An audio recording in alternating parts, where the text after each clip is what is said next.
30 ఉండే ఇక 40.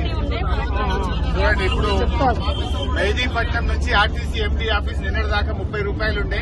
ఇప్పుడే కండక్టర్ అమ్మ టికెట్ ఇచ్చింది, 40 రూపాయలకు టికెట్ ఇచ్చింది. అంటే 10 రూపాయలు పెరిగింది. రోజుకు 10 రూపాయలు పోయేటప్పుడు వచ్చేటప్పుడు 10 రూపాయలు, 20 రూపాయలు. అంటే నెలకు 600 రూపాయలు ఒక పేద మధ్యతరగతి ప్రజల మీద రేవంత్ రెడ్డి ప్రభుత్వం వేసిన భారం. అంటే ఈ రోజు ఇది చాలా దుర్మార్గమైనటువంటి విషయం. 600 రూపాయల భారం గల ప్రతి పేద మధ్యతరగతి ప్రజల మీద రేవంత్ రెడ్డి గారు వేశారు. కేసీఆర్ గారు ప్రభుత్వం ఉన్నప్పుడు సంవత్సరానికి 1500 కోట్లు మేము ఆర్టీసీకి గ్రాంట్ గా ఇచ్చాం. 1500 కోట్లు ఇచ్చాం. ఈయన మహాలక్ష్మి అని చెప్పినాడు. కనీసం మహాలక్ష్మి డబ్బులు కూడా ఇవాళ రేవంత్ రెడ్డి గారు ఆర్టీసీకి ఇవ్వకపోవడం వల్ల పాపం ఈ కండక్టర్లకు డ్రైవర్లకు రావాల్సిన పీఆర్సీ ఎరియర్స్ రావడం లేదు, పీఆర్సీ రావడం లేదు.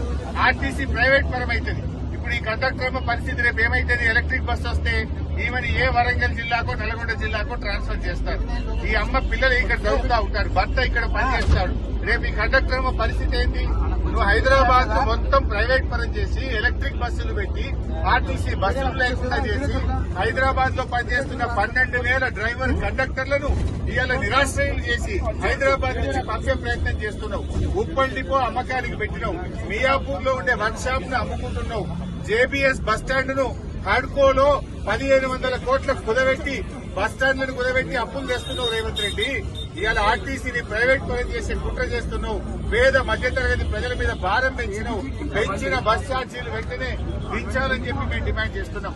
పెంచిన అదేవిధంగా బస్ పాసుల ధరలు కూడా దించాలని మేము ఈరోజు డిమాండ్ చేస్తా ఉన్నాం. టోల్ గేట్ల పేరు మీద ధరలు పెంచినావు, పంటల పేరు మీద ధరలు పెంచినావు, రౌండ్ ఫిగర్ పేరు మీద ధరలు పెంచినావు, సిటీ బస్సుల్లో 50% ధరలు పెంచినావు. ఎన్నిసార్లు పెంచుతావు? నీ 20 నెలల్లో 5 సార్లు బస్ టికెట్లు పెంచి పేదల ఉసురు పోసుకుంటున్నావు. ఆడోళ్ళకి ఫ్రీ అన్నావు, మగోళ్ళ దగ్గర డబ్బులు వసూలు చేస్తున్నావు. ఈ ఆడికాడికి అయిపోయా. భార్యకు ఫ్రీ అంటే భర్త దగ్గర డబ్బులు వసూలు చేస్తే నువ్వు ఏం ఫ్రీ చేసినట్టుగా సమానం అయిపోయా.